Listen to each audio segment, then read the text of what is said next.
What's up, everybody? Let's get ready to rumble with the Season 6. That's right, Season 6. Jeez. The Season 6 premiere of the Monday Night Wars. I'm Chad Talks, and joining me as always is the man who's hoping to draw number 30 tonight, Jmack Gaming.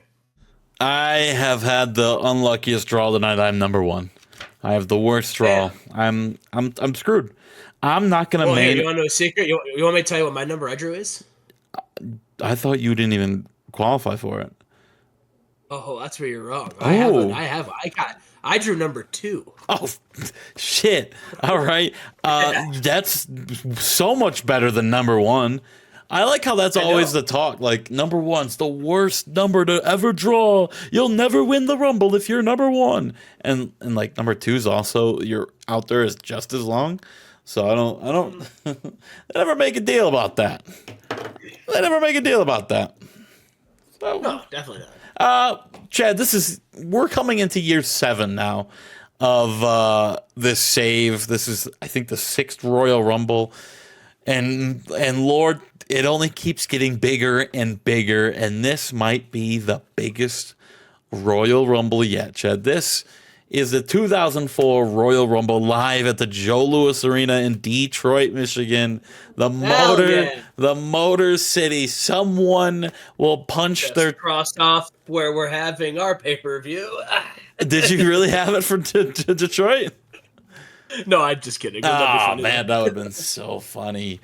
Oh, man, damn. Someone will punch their ticket to main event WrestleMania 20, the 20th anniversary of WrestleMania, the biggest WrestleMania so far. And this is the most unpredictable Royal Rumble there has ever been.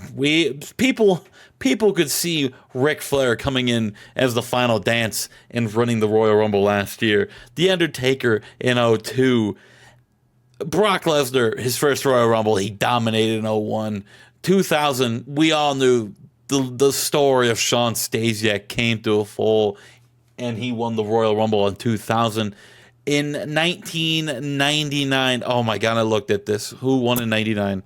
Oh, it was The Rock. The Rock won in 1999. And 1998, Chad, who won my Rumble in 98?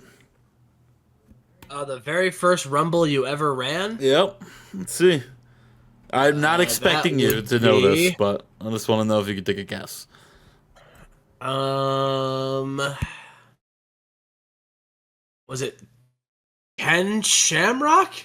God, I wish. It was The Undertaker won the Royal Rumble in 1998. The only 2-time Royal Rumble winner. Will someone mark their name down into being the 2-time? Will Shawn Stasiak return to glory and win the win the Royal Rumble, Chad? Will The Undertaker become the first ever 3-time Rumble? Oh, that's a possibility. That is. I didn't think of that. Why'd you say it like that, brother? I didn't even think of that. That'd be metal. I mean, if anybody could be a 3-time Royal Rumble winner, that'd be The Undertaker. That'd be a hell of a stat. I was just saying. That'd be cool. Will the end? Oh. Who was I going to say? Will Brock Lesnar return to glory and win it again? Will Ric Flair go back to back and win the Rumble once again? Or will they have someone new etch their name into immortality and book their ticket to the main event of WrestleMania? We will only have to find out later tonight. And forewarning, unless we wanted to be here for 4.5 hours of reading a script, there's no women's Rumble script in this. Sorry, I know I'm a piece of shit. But Chad wanted it. Chad said I would fall asleep, brother. I would take a nap, brother. I have an entire fridge of Red Bulls prepared. I was ready just in case. Oh well, continuous. Let's just blame him anyway. But yeah, Chad, this might be the most iconic Royal Rumble of all time, full of surprises, heartbreaks, and more. And Chad, are you ready? You want to get into it? Do you want to get into it? I can't wait. Do you want to get into it? I'm so ready. This was great. This is my favorite. It's like you take me on a journey. I get to take sit back. you on a just journey. relax. Let's just get into I it. have a snack. I have a drink. I'm ready to be taken on a journey. I got a drink, any snack too. Pre-show match, just two guys that wanted to wrestle. And a match on, I didn't even give him a picture. Scott Studd defeats Johnny Cashmere, the U.S. champion Scott Studd. Not in the Royal Rumble tonight, unfortunately. There's only 30 spots. And Scott Studd could not make it in. Johnny Cashmere, good performance for the kid, but Scott Studd makes him tap out in 15:28. Remember that face, everybody. What face? This face?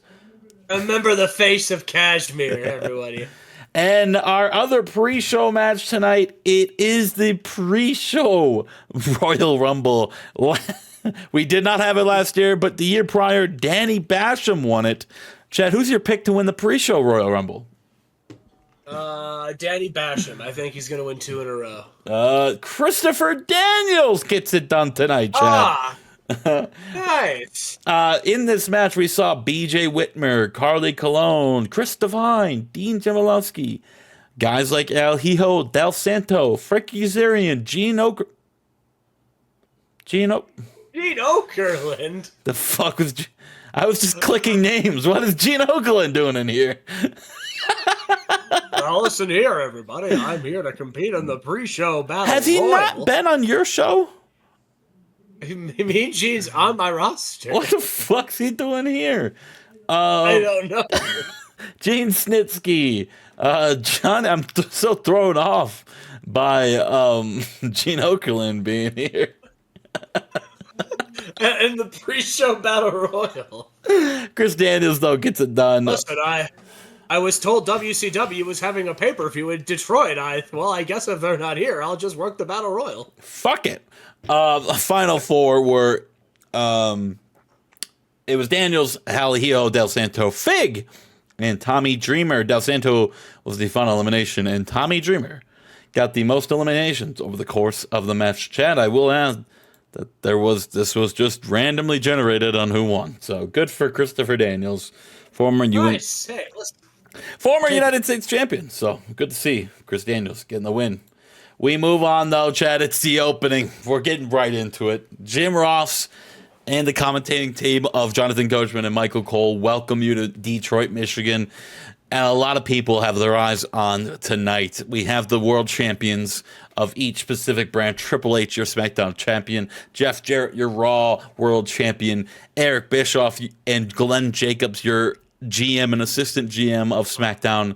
And Vince McMahon as the GM on Monday Night Raw. A lot could everything is on the line tonight. The script of WrestleMania will be written by the end of the show, and a lot of people's lives could change for the better or for the worse later tonight in the Royal Rumble match. But we start off first, Chad, with the women's Royal Rumble match. The winner will take on Chyna at WrestleMania 20 for the Women's Championship as Chyna defeated Chigusa Nagayo on the Super Raw. The Super Raw go home to Armageddon back in December of 2003. Chad, who do you have winning the Women's Royal Rumble match? Oh, man. The Women's Royal Rumble match, I have Manami Toyota winning. Chad will go Manami Toyota. Number one was Chigusa Nagayo, the winner of last year's Royal Rumble. Can she go back-to-back? Number two was Becky Knox, formerly known as Rebecca Knox. Oh. What? That looks just like Becky Lynch. No, it's Becky Knox, Chad. It just looks like Becky Lynch. No, that's Becky Knox, Chad. Well, yes, I can see that. She had a tag team win over Lita a couple months ago. She's been on the roster before. I can't believe you forgot. If I ever get Lita, I'm gonna team her with and Scotty Too Hottie, and then I'm gonna call her the Two Lita. I wish you would have kept that in the drafts.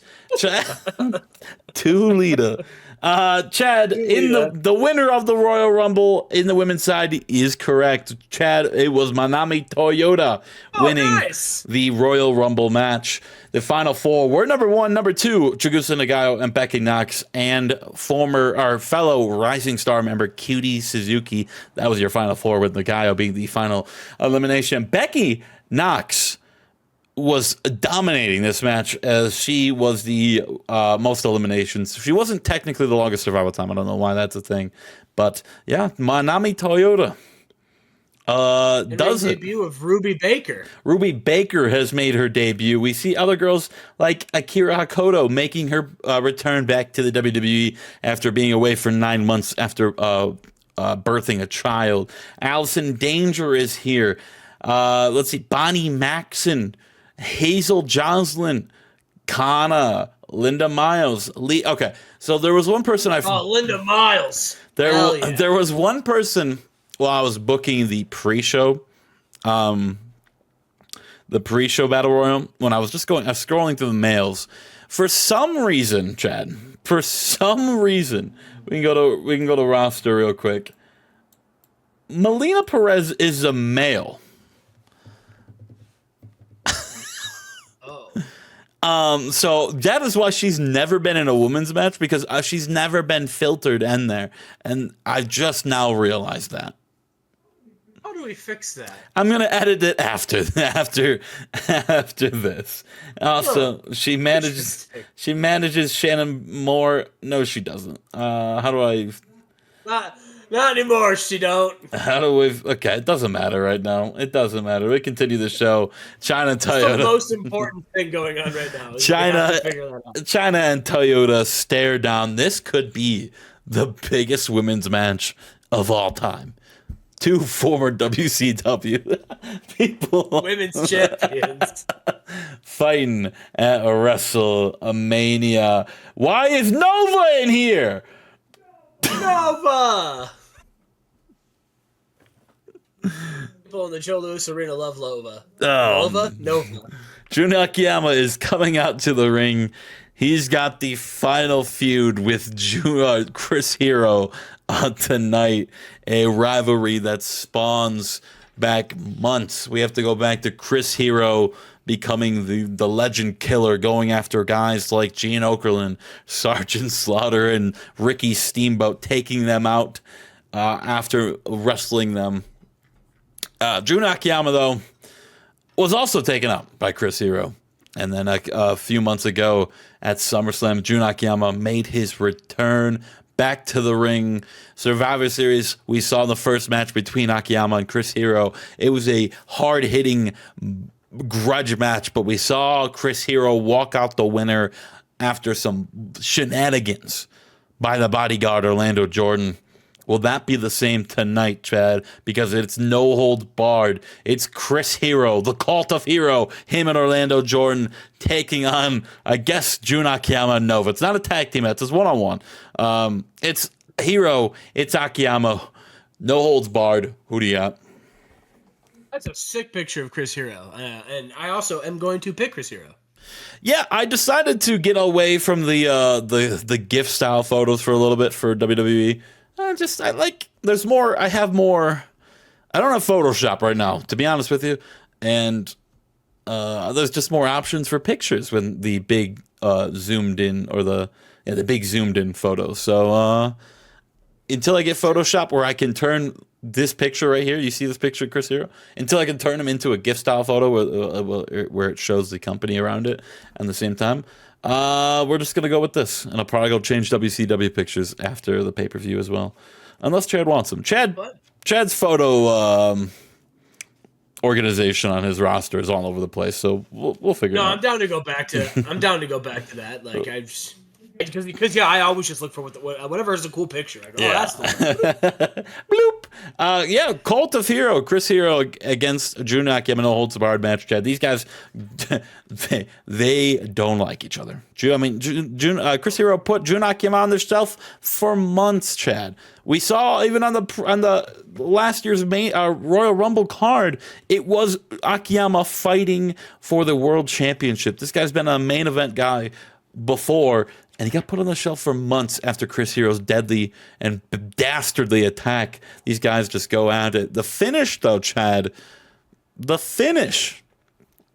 Chris Hero is over by the announcer table,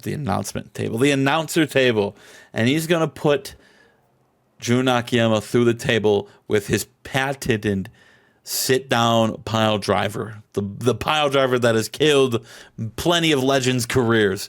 I'm looking at you, Gene Okerlund. Good to see you back in the ring. But Orlando Jordan tells Chris Hero, let me do it. Let me do it. He motions to Chris Hero. He wants to do it. So Orlando Jordan gets Akiyama into position. And guess who comes to save Jun Akiyama, Chen? Not Nova. Satoshi Kojima comes out and saves Jun Akiyama. And Kojima then puts Orlando Jordan through the table. Chris Hero is in awe. He goes after Kojima. Kojima counters it, punches him, throws Hero back in the ring. Akiyama gets in the ring and hits his finish. 1, 2, 3. Jun Akiyama wins in 22:48. Thank you, Satoshi Kojima, for saving Jun Akiyama from being pile driven through an announce table. Got a 96. Got a 96. Chris Hero, former WCW Tough Enough member. There's going to be a lot. I hope you're settled in. There's going to be a lot of WCW here tonight, Chad. I'd expect nothing less. Oh, yep. And yeah, we see Akiyama and Kojima celebrating. Akiyama just thankful for the save from Satoshi Kojima. Hero and I'm thankful for the save too. 6 seasons. Shut the fuck. Jeff Jarrett's walking around. He's on the phone. He's the WWE champion, Chad. And John Cena runs into him. He bumps into him. He just looks at him, looks at the gold, does the "you can't see me" thingy, and walks away. John Cena he's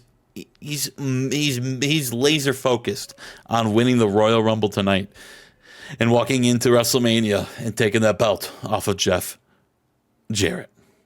These guys have fought before, Chad. They have a 100 rated match. Did you know that?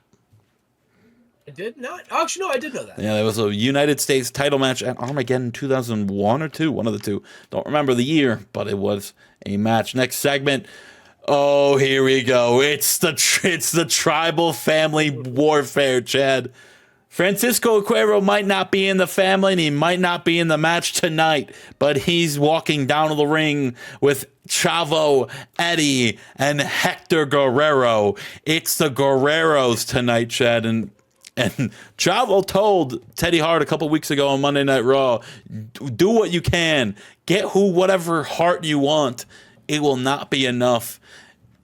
And I think Chavo knew that most of the hearts were contractually obligated to be in WCW tonight.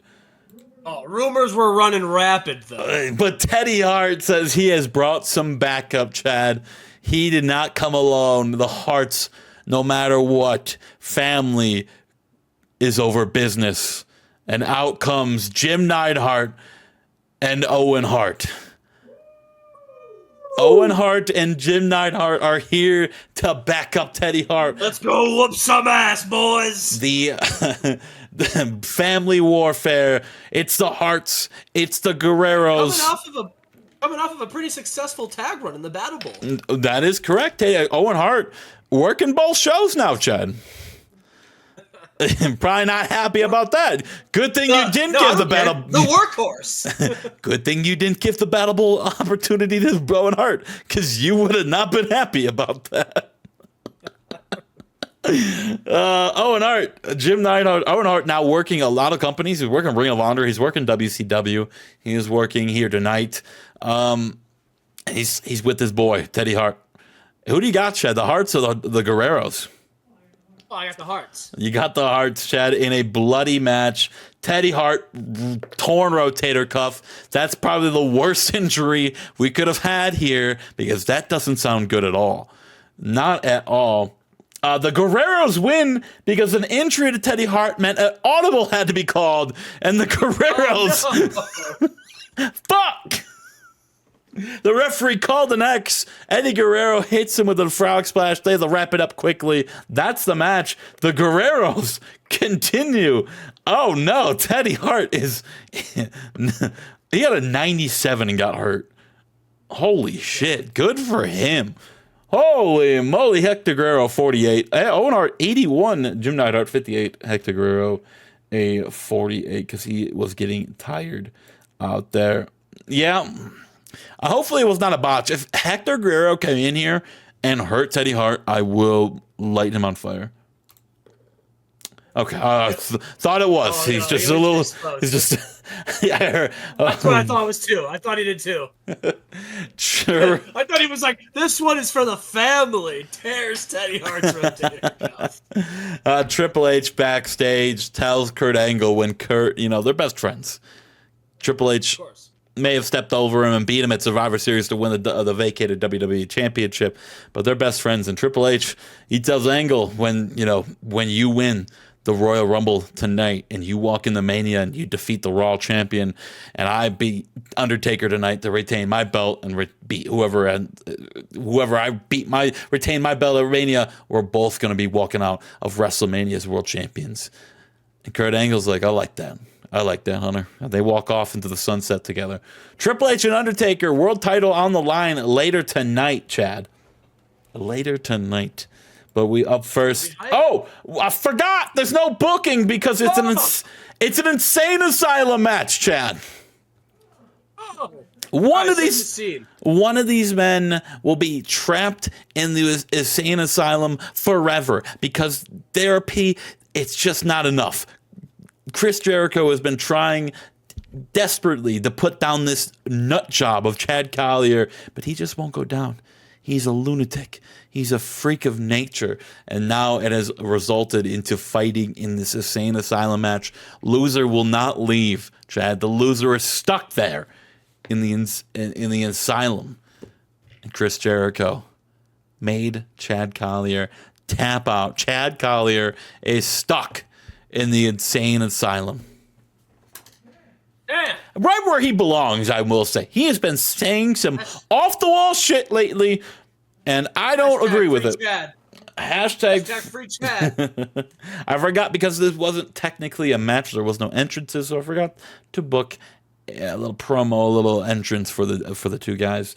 99, the industry leader production values edit. Yeah, cinematic because it's in an insane asylum. Yeah, I'm really taking advantage of those cinematic matches, Chad. We're really taking advantage of the game giving it to me. Yeah, Chad Collier left in the asylum.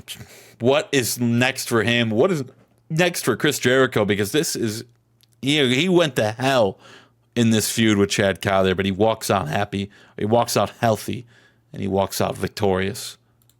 And now Ric Flair wishing John Cena good luck. Both men tonight are shooting. Ric Flair shooting for one more. He said last year was his final dance, and he couldn't get it done. He got robbed of being world champion. He was only world champion for one day, and now he says this is it. This is his final opportunity. His body, he can feel it giving up on him, but he's never going to say no. He's the nature boy, and he's going to do what he can to walk out victorious tonight. And John Cena says the same thing. He says, good luck, champ. Both men. Royal Rumble in a few minutes. But first, The Undertaker, the American badass, former three-time world champion, has an opportunity to walk out of the Royal Rumble as a four-time world champion. Chad, that doesn't mean he is not in the Royal Rumble match itself. Spoiler alert. As he's got a world title opportunity tonight against... So he can't become a three-time Rumble winner. He cannot become a three-time Rumble winner because he is taking on the game, the four-time world champion on SmackDown. I think he's got the most world title reigns in this save, for me at least, four-time champion. He's the game. He won the belt at Survivor Series when Masawa vacated the belt and left. Triple H ran through the gauntlet, ran through a tournament, even defeating his best friend Kurt Angle. And this match, Kurt Angle was so close to getting that rematch on SmackDown a couple weeks ago, but The Undertaker defeated him after somewhat of shenanigans. People are saying Glenn Jacobs kind of distracted Kurt Angle a little bit, which cost Kurt Angle the match. We don't know. The people are saying that. The streets, the X are saying. Sean Ross Sapp is yapping on Twitter about it. We don't know. All I know is The Undertaker is here tonight as the number one contender, and Triple H is the world champion. It is a big fight feel in our co-main event. Chad, who do you got? I've got the game. The game. Well, Chad, in an unbelievable match, Triple H defeats The Undertaker in 25-58 with the pedigree, making this his first defense of this new reign of the WWE Championship. What a match it was for Triple H, and what a match it was for The Undertaker. But now we move on, Chad. We move on. I got to get the script. Well, the script is up. We move on to our main event. It's the Royal Rumble match. Live at the Joe Louis Arena in beautiful Detroit, Michigan, Chad. Woo! That city looks beautiful this time of year. Tonight, Covered in snow. we already saw Manami Toyota's career change as she punched her ticket to WrestleMania. But now, our main event, we will see one... What? So what are the Pistons doing in 2004 in this save? Winning a championship? Okay, so it's the same in this world as it is in our world. Yeah, they're in the playoffs right now. Damn right. Well, they might have an easier run because John Cena's running out in a Pistons jersey tonight. Hey, spoiler alert! Oh, so damn sorry. Chad, they might even have an easier run with Shaq not even being there anymore. As the Pistons beat the Lakers in the finals in 2004. Oh my God, you're right. And Shaq doesn't basketball anymore, so he doesn't basketball. He does both. The story right now is that he does both, and that's why he's not at the pay-per-view tonight. Yeah, but that's also why the Lakers are the 6th seed, because he's not at both. Yeah, one man, his life. His career trajectory will change tonight because they will punch their ticket to the main event of the 20th anniversary of WrestleMania live at the Staples Center in Madison Square Garden. We go back to where it all began. Madison Square Garden. Main event, WrestleMania, world title on the line. My name is Jim Ross, and I'm here with my co-hosts, Michael Cole and Jonathan Coachman. Long live the king, we love you, and let's get ready to get to the Royal Rumble match, Chad. Chad, who's number one? I'll be the ghost. Who's no, number one? do not. Do not. No. Do not be the ghost of Jerry Lawler. No, I heard that. You're not going to do it. Who's number one, Chad? I'll let you pick. Number one, I'm going to say it is none other than Chris Sabin. Okay, number one, it's the American Wrestling Machine, Chad. Kurt frickin' Angle. It's Kurt. Listen, Chad. Kurt his whole dream is to become world heavyweight champion, and we're not talking interim world champion like he was a couple years ago. We're talking world champion. He had his closest opportunity last year in November at Survivor Series, but he lost that opportunity to his close friend, the man that he's talking to right now, Triple H. He lost that at Survivor Series, and tonight he has the opportunity to win this Rumble and fight for the World Championship, a belt that he has been chasing to hold since his debut back all the way in 1999. And now, Chad, number two, you've already spoiled it. Coming out with the Detroit Pistons is John Cena, you little rat. You little... Word life. It's a great fucking-nomics. And the announcer is not Gene Okerlund or whatever who our announcer is. It's the guy who does the Pistons. And number two, Detroit, stand up for John Cena.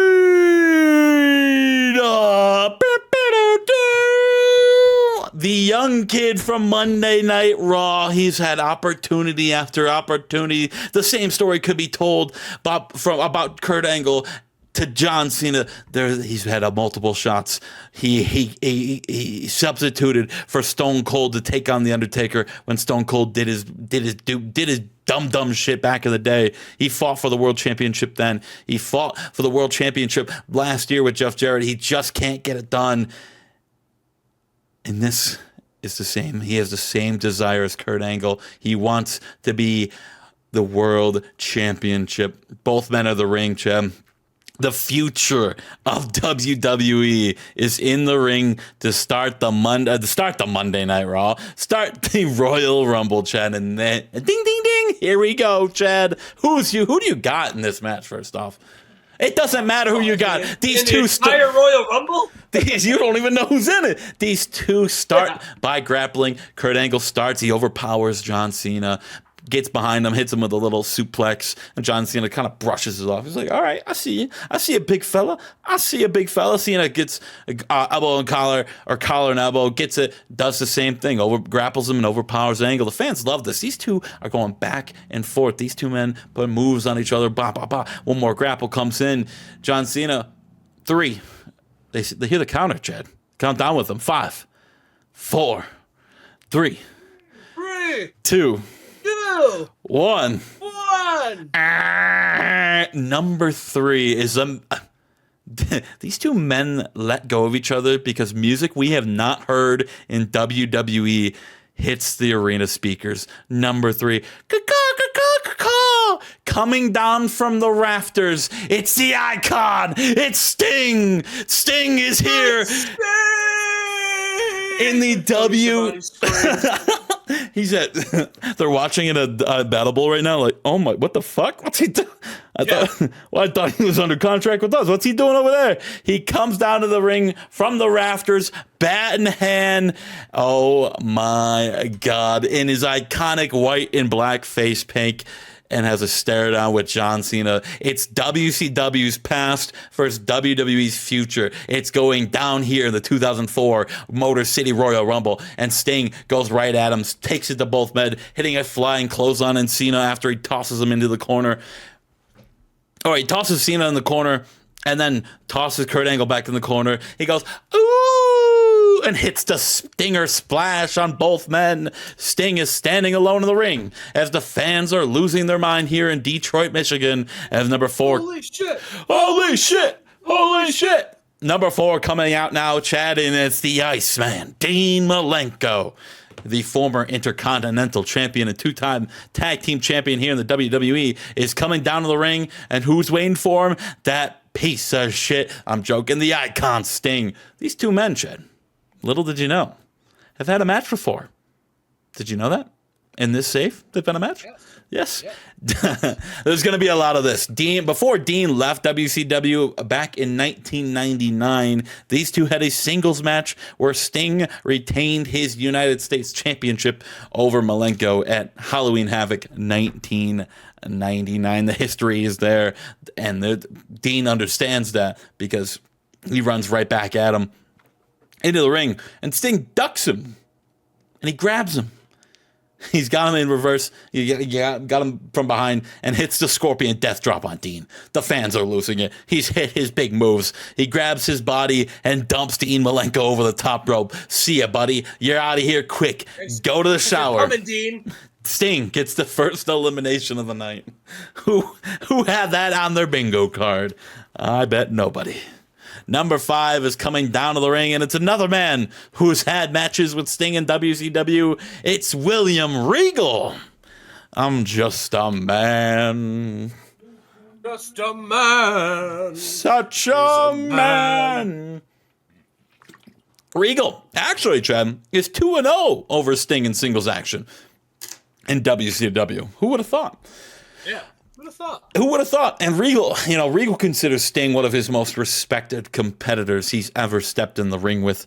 Regal runs in, slides in, and gives Sting a proper gentleman handshake, and they turn and they go to work on John Cena, Kurt Angle, hitting them, punching them, and even hitting simultaneous clotheslines. Dub C dub.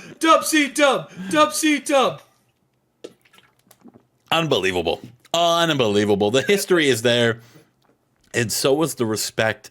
And as these two men now circle each other and start grappling, with Regal getting the upper hand at first, which Sting smirks at. He just got out grappled by William Regal and the two men. They share a chuckle, Chad. Number 6 is now coming out. 3, 2, 1. Oh, you didn't know? Your ass better call somebody. It's BG James's first Royal Rumble since 2000, Chad. Who? Nice. My windows are still open. I just forgot. Let me close those real quick. It's BG James' first Royal Rumble since 2000, and he's ecstatic to be back. A man that has been fired from both of our companies before. He's ran around the indies. He's done his duty. He's restored his life, and he's now restored his job here in the WWE. But also, another man who has had a match with Sting during his brief stint in WCW, as he and Kip James lost to Sting and RVD in late 2001 on WCW Nitro. Chad, I think everyone has wrestled Sting in your company before in this Royal Rumble. I told you, there's a lot of this tonight. He's done it all. He's done it all. He's seen it all. He's been in the ring with it all. As he comes into the ring, BG James does, and starts to go after William Regal, but Sting comes over and whips him off. He whips BG James off of William Regal and hits a flapjack on him. As Regal and Sting continue the beatdown on BG James, and we got Angle and Cena in the corner. Number 7 comes out, and it's now former FCW champion. It's the FCW champion spot. It's John Hennigan. John Hennigan made his debut. Ooh. John Hennigan actually made his debut. He made his debut on Friday Night SmackDown earlier this month with a huge upset over Mystico.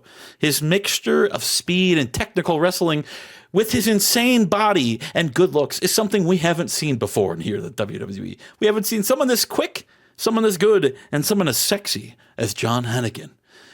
He comes in and climbs to the top rope and hits a 360 no-scope kick to the head on Kurt Angle, and then immediately hits you should see some of the spelling on my fucking notes. Holy shit. Immediately hits a Hurricanrana on John Cena. Hennigan, he's flying around the ring.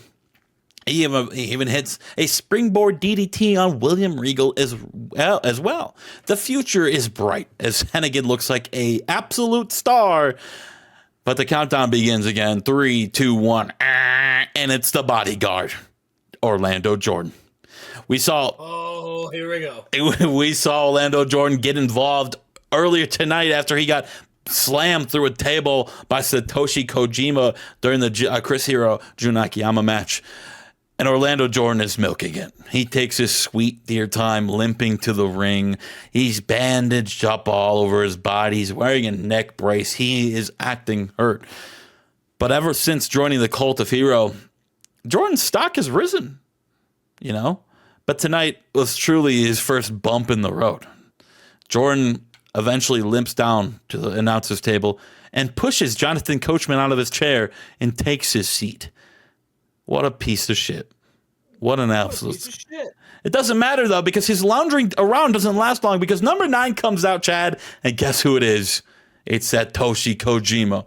Unbelievable. He runs right out to Orlando Jordan, who sees Kojima coming and chucks Coach's chair at Kojima.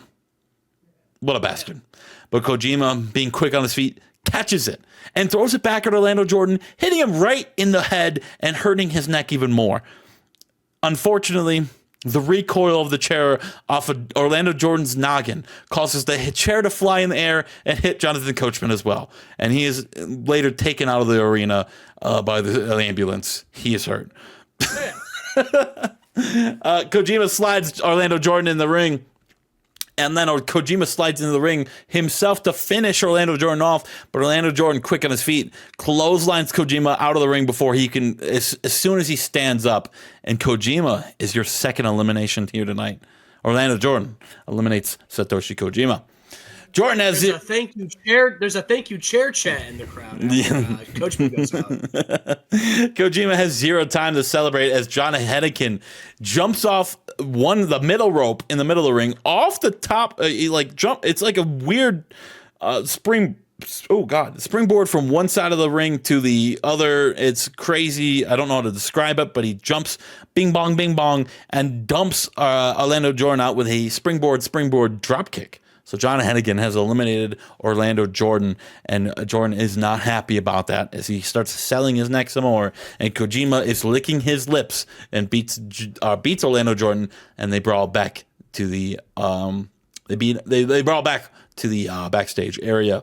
Number 10 now, Chad, is coming out, and it's the Oscar-nominated Alex Wright. Why is someone doing John Cena's music? I don't know. The A-lister. Alex Wright has made it known tonight, though, Chad. He said this on Monday Night Raw a couple weeks ago, that if he wins this Royal Rumble and main events Mania again, he will quit his Hollywood gig and become a full-time WWE superstar again. There's a lot on the line. People have called in. He's not winning. People have called his intentions out, where his true heart lies, even including Sean Morley, that big rivalry there. And Alex Wright says, look, I'll quit, man. If I main event WrestleMania, I won the world title, I'll throw this whole side gig away, and I'll prove to everybody that my life and my love is in the WWE. He's got a lot on the line tonight, so he comes straight to the ring with a House of Fire. He fights anyone and everyone. He goes right after William Regal and hits a nasty little snappy suplex. He hits his patented drop kick on John Hennigan, and he goes right after BG James and throws him out. Out goes BG James. Alex Wright is on a roll right now, but he turns around and there's a man staring at him, Chad. Oh, I already know who it is. Who is it? It's William Regal. It's not. It's the man he cashed in on and pinned 2 WrestleManias ago to win the WWE Championship. Another time that this man has come so close to the World Heavyweight Championship. Kurt Angle. As the main event of WrestleMania 18 was Kurt Angle and Shawn Stasiak, but Alex Wright won the King of the Mountain earlier that night, cashed in, made it a triple threat, and pinned Kurt Angle to walk out as your World's Heavyweight Championship. Kurt Angle has not forgotten about that. And Kurt Angle goes straight after Alex Wright. They start throwing haymakers. It's always been Kurt's dream of becoming world champion. And one of the closest times he got to that was WrestleMania 18. And he is making Alex Wright, he's making it known that he has not forgotten about that. As they continue the brawl, number 11 comes out, Chad, and it's former SmackDown Tag Team Champion Paul London. Oh, nice. Paul London may be on somewhat of a slump, but he knows what it takes to get it done at a high level. He comes in with the speed of a bullet and hits Sting with a massive drop kick where he falls down on his backside and he kips back up. And he gets back up and hits John Cena with a step-up enziguri. He hops to the side of the apron, and Hennigan sees him. And he also hops to the other side of the apron. And kind of like the Logan Paul Ricochet spot last year at the Royal Rumble, these 2 freak athletes launch at each other and hit each other at the apex of the height, causing both men to just crumple to the middle of the ring. A Rumble moment, Chad. A Rumble moment. We just went viral. Hashtag gets fucked. Number 12 comes out, and it's that, it's start booing now, Chad. It's that bastard Latin lover. Ooh. That scumbag piece of shit. The leader of one of the most feared groups in wrestling right now in the Awesome Lovers. He's heading down to the ring, and he is showered in boos. The camera is shaking because so many people, it's so loud with the boos right now. Trash is being thrown at him just like it was last year at the Allstate Arena in Chicago, Illinois. He enters the ring, looks around, he smirks, he laughs, and just flips off the camera. And he flips off the crowd. He picks up Paul London, who is still dealing with what just happened with the big fucking spot, and he just throws him out of the ring. Boo! Boo! He sits down in the middle of the ring, a la Malachi Black, as the timer hits again, and number 13 comes out, and it's Brian Kendrick, Paul London's teammate. He runs down to Paul London. Yeah. This will even the odds. Well, Paul London's gone already, so you technically would, yeah. That's what I would have said. Paul London, who's limping back to the backstage. They meet each other mid ramp, and Paul London looks at him, and the camera catches this hot mic. And Paul London tells Kendrick, "Go kill that motherfucker." Sorry, pardon my language. Paul London just told Brian Kendrick to go kill that mother effer. What's going on? Brian Kendrick then rushes in. Really shook up about Coach. No, shut the fuck up. Thank you, Coachman. Kendrick rushes in and goes and attacks Latin Lover. Kendrick is really bringing it into Latin Lover with some stiff punches. He's not holding it back. Some stiff kicks. Again, not holding it back. He whips Latin Lover off the ropes, but Lover comes back, jumps over Kendrick off the rebound. And Lover thinks he's got the upper hand with the jump over, but too bad.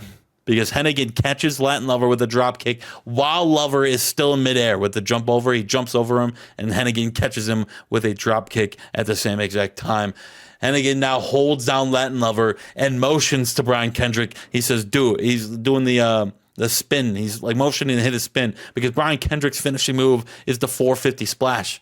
Kendrick obliges as he climbs to the top rope, and he's about to go jump to do the 450 splash, and he does. He jumps, and he's mid-rotation. Latin Lover kicks. He kicks behind him, kicks Hennigan in the mouth, and moves as Brian Kendrick slams face first into the mat.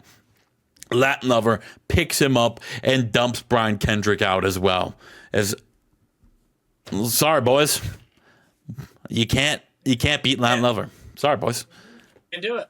As a Latin Lover turns his attention to John Hennigan, number 14 music hits, Chad. Who do you think it is? Number 14. What do I think it is? I Or think you can it's pick. time to go take it. You pick. Who's number 14? I'll let you. Yeah. I think Lenny Lane is number 14. You think you know me. Lenny Lane's coming out, Chad. I'm joking. It's Edge, the man. This guy, if there's no other man in the roster who has had a bigger problem than with Latin Lover than Edge over the last 6 months. A Latin Lover has cheated over and over. A man who has vowed to end the run of the Awesome Lovers, and more importantly, Latin Lover. Edge, he's on his way out. He has blood in his eyes. He's got a target aimed right in Latin Lover. He runs and he slides it, and these two just go at it. Latin Lover may have beaten him at SummerSlam, but tonight it's Edge's night. He whips Latin Lover right off the ropes. Bling! He ducks under and hits Latin Lover with a missile drop kick. You already know it's over, Chad. As Lover is trying to get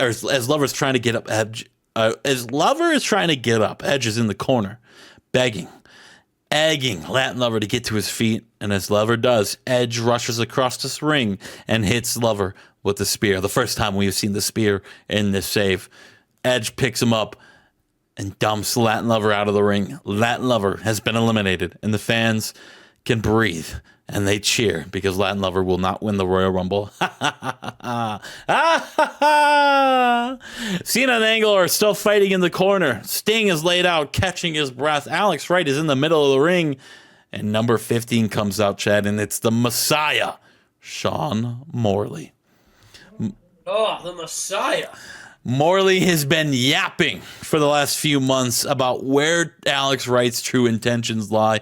And when a few weeks ago, Alex Wright was announced by TMZ.com for another Hollywood blockbuster, Sean Morley said he was right, and he became the Messiah. But like I talked about earlier, though, if Alex Wright said if he wins this Rumble, he will quit acting and he'll come back to the WWE full time. Morley comes out, and Alex Wright is just egging him on. He's just like, "Come on, pussy," or come on, son of a gun."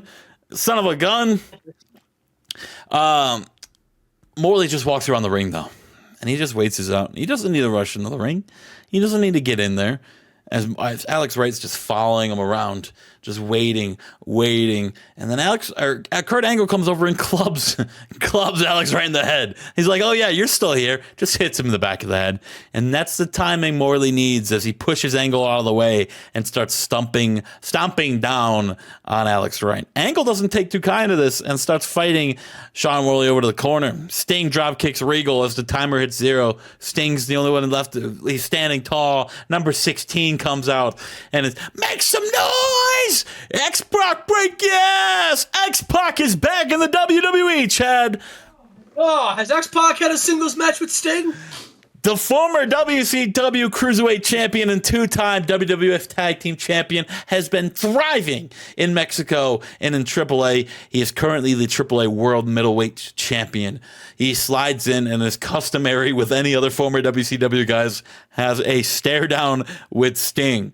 These two have only had one singles match in this save, where Sting beat him early in 2001 in Nitro before 6 left for Mexico. The fans chant welcome back, which is crazy because X-Pac has not been seen in a WWE ring in almost 10 years. But this is his... And they were chanting go away back then. This is his first match on American soil in over a year, and he's put to tears because of the warm welcome. So it's cool to see Sean Waltman back in America and back in WWE. Him and Sting, though. I bet you didn't have X-Pac and Sting wresling in the Royal Rumble this year, did you? Not on my bingo card. Him and Sting start off grappling with each other, and I'm going to keep calling them Pac. Pac gets the edge on Sting to the cheers of the fans. Sean Morley, though, he pummels and blindsides Pac with a club to the back of the head, which Sting does not take too kindly of because he was fighting X-Pac, and that's what you don't do that. If the people are in the ring fighting each other in Rumble, you let them fight. Sting goes after Morley in the corner, and after a few minutes, everyone in the ring goes after Morley and Alex Wright. This is poorly written, not my fault. Sorry. Sting goes after Sean Morley. And everyone turns their attention to the Messiah, and they all start trying to eliminate him. And Alex Wright does the final blow and tosses out Sean Morley. And Alex Wright, yelling at him, yells, "I ain't fucking leaving," as he exclaims to the crowd as the timer for number 17 finishes, and it's Danny fucking Basham, Chad, the man who is wrestling tonight for his brother Doug Basham, who is at home battling a career-threatening illness. Danny has dedicated this Royal Rumble to Doug, his debut Royal Rumble to his brother Doug, saying he will main event WrestleMania, win the big gold belt, and give it to his brother. And he runs in and he looks around and taking this guy has won a pre-show Royal Rumble before, and so you have to wonder if that will help him in this match. This is crazy because I was getting to. He runs around looking, takes it all in. This might be his first Royal Rumble, but in 2002, Danny did win the pre-show Rumble, and he has the experience in a Rumble match. You beat me to the script again. Keep reading your scripts. I had the script in front of me. I'm just reading ahead. No, it's good. I like it. He and Hennigan go at it. They start wrestling while John Cena and Kurt Angle, they still continue the fight. Sting in the middle of the ring again hits Edge with the float over DDT, and the timer for number 18 starts. 3, 2, 1. Woo! Bam! Oh my God, Chad. It's the Nature Boy, Ric Flair. Down to the ring. Chad, we don't even need to go over the history of Ric Flair and Sting. We don't. We don't. But in this save alone, these two have had 7 singles matches. 6 of them for the United States Championship in WCW. Sting and Ric Flair are 2 iconic United States champions in this very save. And of course, one of the most historic rivalries in wrestling history gets a new chapter here at the Rumble. And the Detroit crowd, they're losing their minds, screaming, "Holy shit, holy shit." These two look around kind of like Rock and Hogan did at that one Mania, and they give each other a hug, and they go to work. And they turn around and they fight everybody in the ring. Ric Flair and Sting are just beating the hell out of everybody in the ring. They Dub, she dub, dub, she dub, dub, she dub. These two beat the fuck out of each other, and then they circle back and they start fighting each other. They start chopping. Ric Flair with a chop. Woo! Sting hits him with a chop. Woo! These two are chopping the hell out of each other, back and forth, back and forth, back and forth. The crowd's losing their minds. They can't woo, woo, woo, woo any faster. And 19, the timer hits for number 19, and it's that piece of shit Muhammad Hassan. Oh man! Boos hit the arena as Hassan runs down to the ring, and he doesn't even look at Sting and Ric Flair. He goes right after Danny Basham, Jen. He goes after Danny Basham and hits him with a knee in the corner. It's a dirty knee in the corner. Flair and Sting are still fighting in the middle, and Ric Flair throws Sting over the rope, Sting landing on the apron. Flair goes to punch him, but Sting counters and fights back, pushing Ric Flair away. And as that happened, Hassan turns around, sees what's going down, and sneaks attack and drop kicks Sting. And Sting is eliminated from the Royal Rumble. What a great showing for Sting, the icon, but the boos, they continue to rain down on Muhammad Hassan. Ric Flair turns around and charges at Muhammad Hassan, but Hassan ducks it, punches Ric Flair right in the balls, and throws Ric Flair out of the Rumble. Well, Hassan has just eliminated Ric Flair and Sting from the Royal Rumble, Chad. Ooh. He punched him right in the balls. That's not... Man, America's crying today. As Hassan taunts the two legends he threw out of the ring, Regal and Alex Wright were going after Angle and Cena, and number 20 comes out. And it's the light heavyweight champion of the world. Chad, who is my light heavyweight champion? Oh, boy. Chris Sabin. It's Tajiri. Oh, he's Tajiri. Tajiri came out of the Puerto Rican street fight at Armageddon and is now entering his second straight Royal Rumble. Entering the ring, he goes straight after X-Pac, who's kind of the head of the cruiserweight division at AAA. And they start chain wrestling. They start doing the luchador stuff. Tajiri gets the upper hand, though. He throws X-Pac in the corner and hits his Tarantula submission, the little fucking thing where he goes on the other side and, like, holds him. You know that little submission, right? Yeah. Yeah. Hits a little Tarantula submission. We are 20 guys deep, Chad. Is that how you... I thought it was just called the Tarantula. I know, but I call it... Shout out OSW Review. They call it Tarantula. That's cool. I like that more. That sounds better than Tarantula. It is the Tarantula, but they call it the Tarantula. It's habit calling it that. We are 20 guys deep, though, Chad. 20 guys deep. And in the ring still are Kurt Angle, John Cena, and this is in order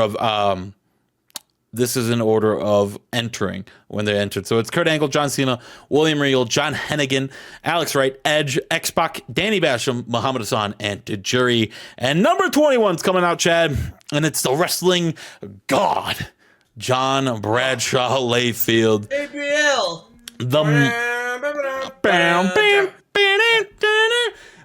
He's coming out in the white hearse, or the limo, as Chad would call it. He's the muscle of the patriarchy, a stable of four men. It's Christian, it's JBL, and it's Dean and Chet Jablowski. And some would say that stable may have saved JBL's career because JBL has floundered for years in the save, unable to do anything, unable to get any momentum. And now you put him with Christian Cage, and he's kind of changed, and he's kind of good now. But JBL though comes out, runs right in the ring, and he comes in and it's a big boot on Edge. He turns around. It's like a 360. You know the Chris Jericho? Oh, maybe not the Chris Jericho, but he does a massive punch on William Regal and hits a nasty clothesline from hell on Alex Wright. John Hennigan, though, climbs to the top rope, and he attempts to hit that 360 no-scope kick like he did earlier onto JBL, but John Bradshaw Layfield catches him and hits one of the most disgusting, and I'm not even caring about your safety of your body, power bombs onto someone I have ever seen. And Hennigan, I think... It sounds like JBL. I no idea if John Hennigan is all right. But JBL picks him up and dumps John Hennigan out of the ring. A great run from the rookie tonight. One of the longest runs from an SCW champion yet. He went from 7 to 21. So that's a good spot for John Hennigan. And he got an elimination. He eliminated Orlando Jordan. So good for John Hennigan. This isn't the last we've seen of him. I'll let you know that.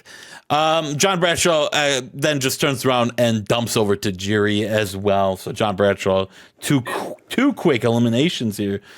I forgot to write that down. Did he eliminate 10 again? Okay.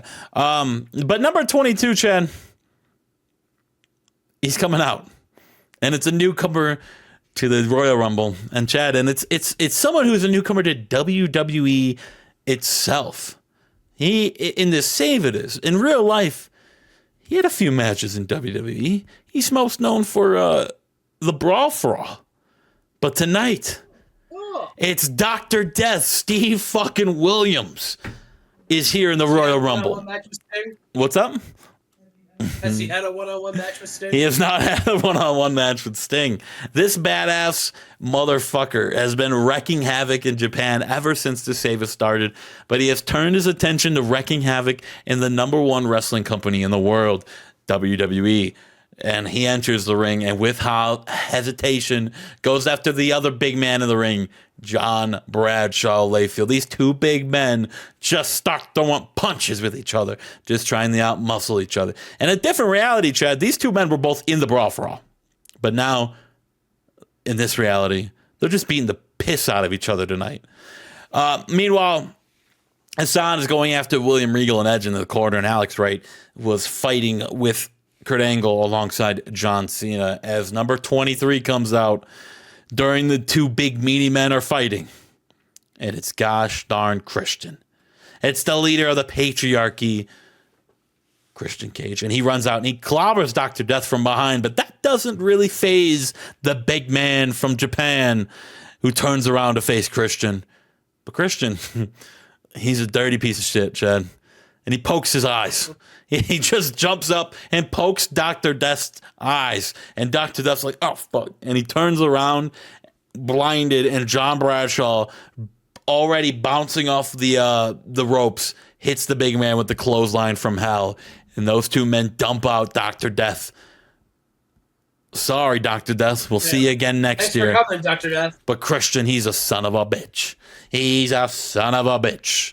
During this takedown of Dr. Death, Muhammad Hassan has hit the camel clutch onto X-Pac and has knocked out X-Pac, and he dumps over X-Pac. A great run for the former WWE superstar. But Hassan's third elimination so far. Number 24 is now coming down to the ring, Chad, and it's John Cena's best friend. And I'm not talking about you. It's Shannon Moore, former WCW World Heavyweight Champion. I'm not going to lie. Don't know if he had a singles match with Sting. Should have looked at that. Well, Sting's gone. It doesn't matter. I guess that statistic doesn't matter anymore. Sting's eliminated. He rushes down to the ring, Chad, and he fights off William Regal and Kurt Angle to get John Cena back to his feet. Meanwhile, Christian and John Bradshaw Layfield are yelling at Danny Basham. Christian is saying, just give up now. Just give up like your brother did. You will never be world champion. You will let your brother down. You will be a failure to the Basham name, and Doug will never forgive you. And that pisses Danny Basham off, Chad. And he attacks both. Yeah, rightfully so. And he attacks both patriarchy members. Danny Basham hawks up and he punches JBL, and John Bradshaw Layfield sells it like Shawn Michaels would sell a move with Hulk Hogan, and he goes over the top rope and lands on the apron. Danny B runs at JBL and hits him with a clothesline from heaven, as he calls it. And John Bradshaw Layfield is out of the Royal Rumble. Danny Basham has eliminated John Bradshaw Layfield from the Royal Rumble, and he's pretty ecstatic. He's like leaning over the ropes. He's like, I did it. That's for you, Doug. And he's pointing up to the heavens, even though he's not dead. And unfortunately, though, Chen, Christian dumps Danny Basham over the top rope. Like now Christian dumps him. And Christian just spits in Danny Basham's face. Danny Basham's dream to win the Royal Rumble and win the world title for Doug Basham is over. Watched. Yep. Number 25's timer has now started, Chad. 3, 2, 1. And it's, oh boy, here he comes. It's Shawn Stasiak. Woo! The former Royal Rumble winner himself, Shawn Stasiak, has had some bad blood with Stone Cold Steve Austin, but he has promised himself he wants to make it back to the promised land of being a world champion. The peak of perfection, he calls himself. Runs down to the ring and starts hammering away. Stasiak, he may have been the baby doll of this save. He may have been my favorite guy I've ever booked in this game. But his career took an awful turn back in 2002 when he assaulted a police officer and was put in jail for a year, and he lost his job. A sad, sad day for everyone involved. But this right here, Chad, this Royal Rumble, this could be his redemption. He hits a belly as he runs in. He hits a belly to belly on Shannon Moore and hits him one right back to back on John Cena and hits a super nice suplex on Kurt Angle. Stasiak then grabs William Regal and throws him over the top rope. But William Regal lands on his feet. Shawn Stasiak, though, runs and hits a massive shoulder tackle and takes out the Englishman. William Regal, great run for William Regal, but he has been eliminated from the Royal Rumble, Chad. Sorry. Yes, sorry. Stasiak goes to the corner and goes after Alex Wright. Chad, I did mention it earlier. Alex Wright did cash in on Kurt Angle, but it was also in a match with Shawn Stasiak in it. And Shawn Stasiak, again, has not forgotten about that. That was the last time Stasiak has smelled and held World Championship gold. And he goes after Alex Wright. But now number 26 comes down to the ring, Chad, and it's the French phenom, Chad. It's my boy, Rene, the French tickler Dupree. French tickler.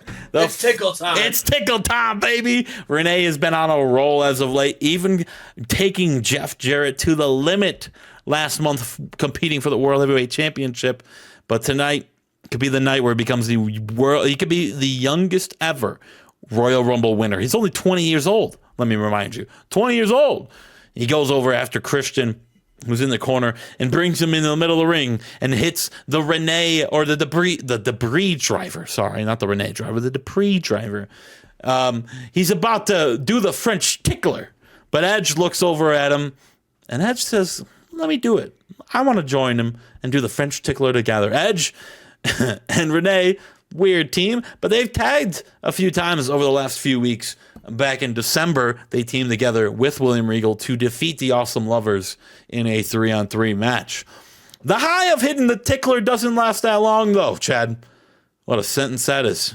As Stasiak blessed both men from behind, being the lone survivor in the ring, as the countdown for number 27 hits its climax.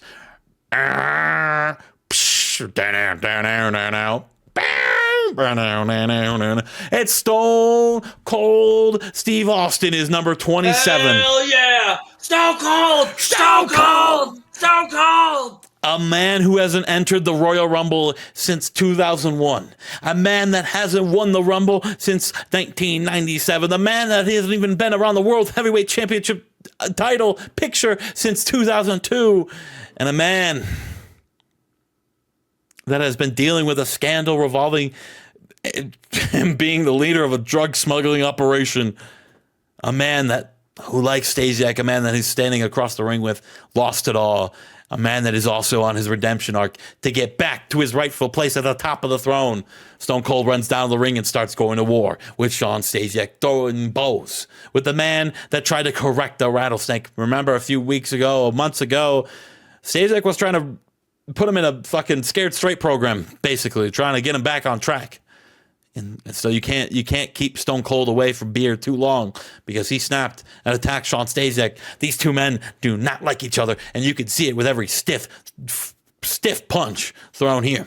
Well, these two men go at it. Number 28 comes out, Chad. 3 more people are coming out. Who is number 28, Chad? I'll let you pick. Let's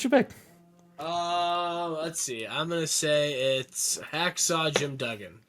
Yeah, you're right. It's Chris Sabin. Oh, nice. What half of the new Motor City Machine Guns with Alex Shelley after they threw out Rhino for being a bitch. It's been a good past few months for Chris Sabin. He runs down to the ring and goes after John Cena and Shannon Moore, two men Sabin has had problems with over the past, let's say 4 months at this point. Sabin runs right at Shannon Moore, and Shannon Moore flings him over his back and Sabin lands right on the apron. Moore throws a right hand, but Sabin catches it and pulls Shannon Moore onto the apron as well. Sabin backs up into the ring post on the outside on the apron and runs and hits a Canadian destroyer onto Shannon Moore on the apron, and Shannon Moore limps over onto the mats outside, and he is out. Chris Sabin hitting a Canadian destroyer onto Shannon Moore is the reason why Shannon Moore is eliminated. John Cena yanks Chris Sabin. What was that, Chad? I said that's huge. Sick. I love the Canadian Destroyer. Anytime I get to see a Canadian Destroyer, I'm a happy Chad. Who doesn't love the Canadian Destroyer from a man from Michigan? John Cena yanks. Is Petey Williams around at this point? Because isn't he like the originator from the Canadian Destroyer? I don't think he's around yet, but we can look. But I think he is. Is it just called the Michigan Destroyer at this point then? Yeah. John Cena yanks Chris Sabin back into the ring and throws him on his shoulder and hits the FU onto Chris Sabin. But John Cena, who's also been in the ring for about 50 minutes now, collapses due to fatigue. He's been in here a while, so is Kurt Angle. But now number 29 is coming down to the ring, Chad, and it's the boss, Shinya Hashimoto. Chad, he's looking to win the Royal Rumble for the first time and win the world title that means so much to him. The world title that his best friend Masawa held for so long. A belt that he feels like he let down Masawa at Survivor Series when he didn't win the tournament for the belt. But while he's coming down the ring, Edge is trying to throw out Muhammad Hassan, and he's got him. He's almost over to the top rope. But that sneaky little bastard, Chad, Christian, comes over and dumps Edge over the top rope, and Muhammad Hassan stays in. Edge is taken out by his former best friend, Christian Cage. What a rat is what I wrote. I literally, that's the sentence I wrote. What a rat. What a rat. What a rat. What did I just leave off of that? Hashimoto enters the ring now, Chad, and he and Kurt Angle start fighting. Kurt Angle defeated Hashimoto in the semifinals for that vacated WWE title back in Survivor Series, and Hashimoto has not forgotten about that. They start throwing blows, they start fighting, and now finally, Chad, it's for the last time we hear that timer. I'll let you count it down. 5, 4, 3, 2, 1. And number 30, it's PJ Black. Oh, he's back. He's back. His first match in I don't know how long.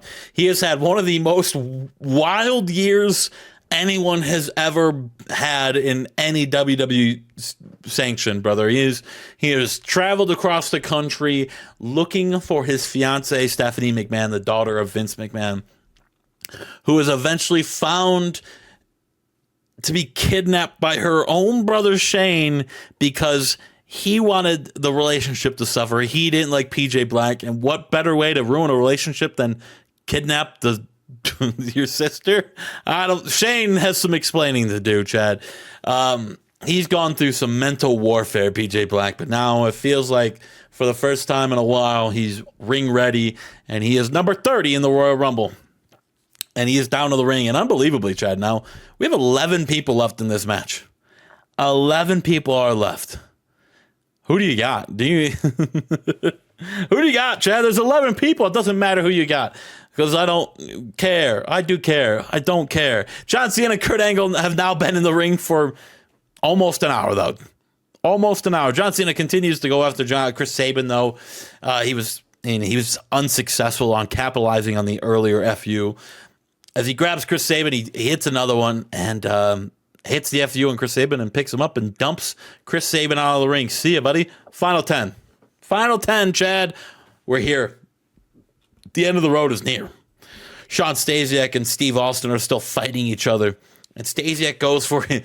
This is crazy. I forgot he does this. I looked it up. He hits the burning hammer. Prison fight. He hits the. Oh, wow. No, he goes for the burning hammer, sorry. But Austin reverses it and hits the stunner on Sean Stasiak and dumps Sean Stasiak out. Stone Cold Steve Austin has dumped out Sean Stasiak as he flips him off. He motions for he goes to turn around to motion for a beer. And as he hits the rotation, Muhammad Hassan drop kicks and takes out Stone Cold Steve Austin. Wow, Muhammad Hassan is on a roll. Muhammad Hassan is on a roll of just taking people out while they're not looking. As he has eliminated Sting. He's eliminated Sting, Ric Flair, X-Pac, and Stone Cold Steve Austin. 4 so far. He is leading the elimination charge of anybody in this Rumble. It's crazy to think about. Former world champions. 3 former world champions and Sting. PJ Black then turns Hassan. Oh, he turns Muhammad Hassan around and hits him with a super kick and goes to pick up Muhammad Hassan. And then the lights turn off, Chad. Oh, hell yeah. And then come back on. And who's in the ring? Who's in the ring? That bastard, Shane McMahon. As he does his little dumb fucking punches. Bah. Bah. I'm moving my legs. You can't see it. Bah. Bah. And then he elbows like Dusty Rhodes to PJ Black and dumps him out, Chad. Is that even legal? Can you eliminate someone when you're not in the match? I don't know, but Shane slides out of the ring and continues to beat down, eventually just punching the shit out of PJ Black, eventually bloodying him up. Security have to come out and escort Shane McMahon from the arena. Vince McMahon's on the stage screaming at his son. He's still fucking livid at him. If Vince had any... He should have jumped from the ramp and attacked him, John. He should have beat up his son. But I digress. Sure. Hashimoto and Rene Dupree, as that's going on the outside of the ring, are the next to get up to their feet, and these two start fighting. Dupree has actually had a one-on-one match with Sting before. I'm joking. With Masawa before. As there was one time a Final Boss La Resistance feud at one point. So Dupree's kind of familiar with Hashimoto. Hashimoto has the upper hand, though, and he sets Dupree up for his patented finishing move, the vertical drop brain buster.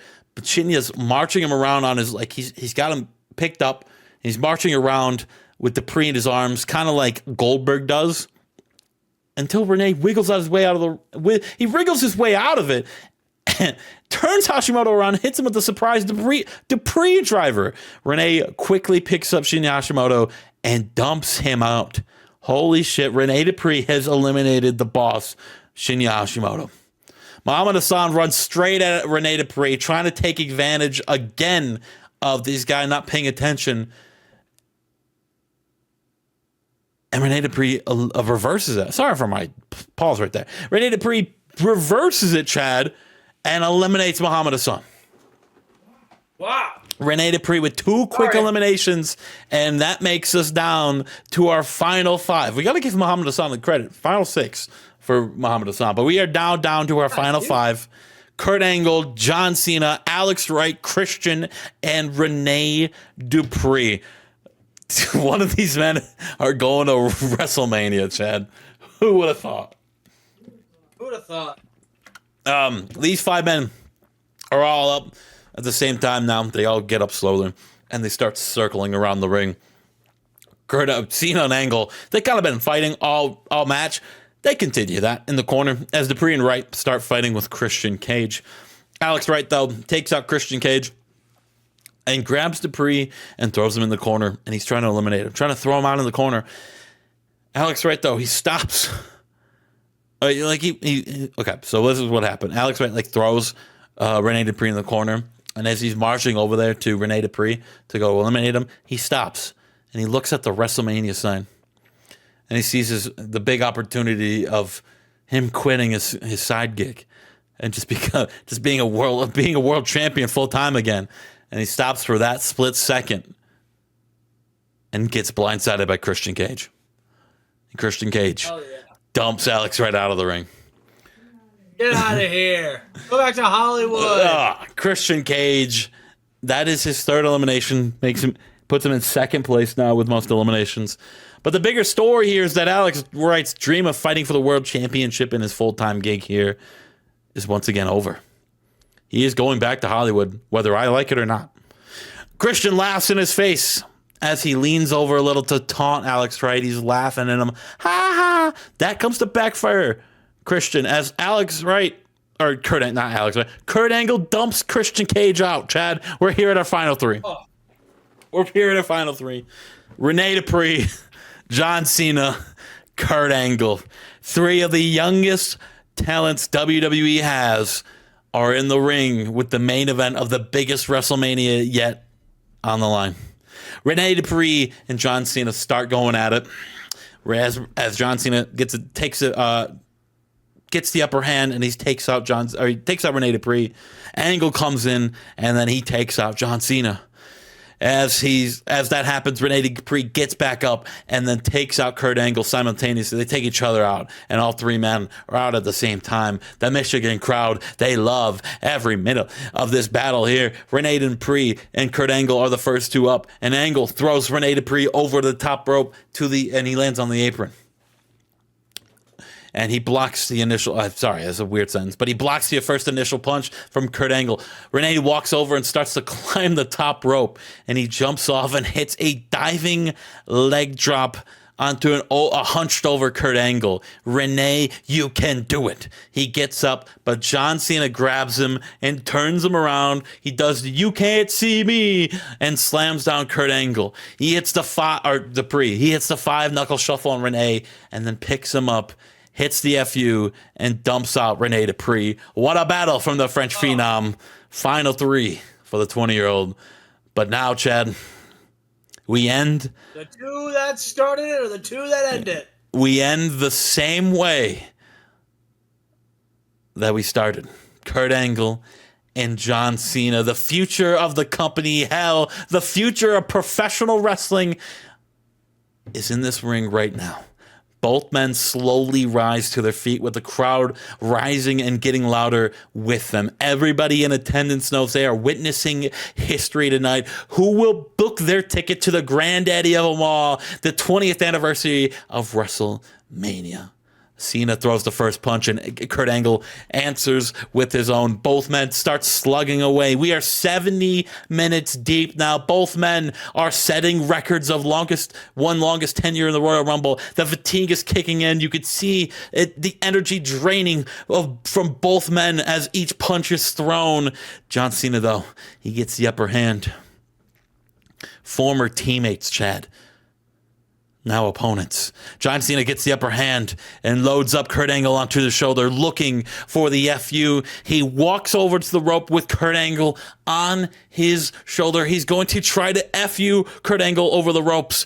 Kurt Angle, though, he grabs onto the ropes as Cena launches him, and Kurt Angle lands on his feet onto the apron. Cena thinks he won until he turns around and sees Kurt Angle still standing there, kind of leaned over. John Cena goes to attack him, and Angle hits him with a shoulder check into the gut and backs John Cena off, and Kurt Angle gets back into the ring and hits 3 consecutive suplexes. He roars with the crowd with every single one after he hits his third. That's the biggest pop we've heard all night as he pulls down his straps. The crowd is on their feet. He gets up, he grabs John Cena from the backside and hits the Olympic slam. Kurt Angle picks up John Cena, points at the sign, and tosses out John Cena. Kurt Angle is your 2004 Royal Rumble winner. He entered number 1. 2 eliminations, 1 hour and 13 minutes later, and is your sole survivor. He will main event WrestleMania with the opportunity to finally win the one thing he has been chasing since he signed here in the WWE. And that's the WWE World Championship in 81, because Royal Rumbles suck no matter what you do. What a match, Jen. What a match. What a match. What a match. And Kurt Angle, there it is. Your Royal Rumble winner. Nice. A 93. I'll take a 93. I'll take it. Yeah, 93's not bad. 93's not bad. I'll take it. This is the 1 month I always lose, but that's just how the game works. Chad, I don't even. Battlebowl is up next, buddy. Yeah, the Battlebowl Tag Team Tournament. Battlebowl is up next. We're on the road to Royal Rumble. I hope you enjoyed that as much as I enjoyed running down it. It wasn't as long as I thought. It was only 50 minutes. Well, it was an hour. It was an hour. We did an hour of that, which isn't that bad. For as long as it was, an hour, I'll take it. We'll see you for Battlebowl. WCW presents Battlebowl. You won't see Sting and Owen Hart there, so who will you see? Who knows? Fuck Cody Rhodes. All right, everybody, we are here with the WCW Battlebowl Tag Team Tournament. We had it last year where we crowned, new Nitro Tag Team Champions and big guns, and they are still champions to this day. Had a couple hiccups along the way, but they have proven time and time again that they are the top team. And tonight they will defend their tag team titles against the winners of this year's Battlebowl tournament. Of course, it was a tournament on Nitro. 8 teams entered the tournament. Only 1 team won. Thankfully, that would be hard to book. Let me see if I got the teams. I deleted the team. I deleted my note that had the teams. Nice.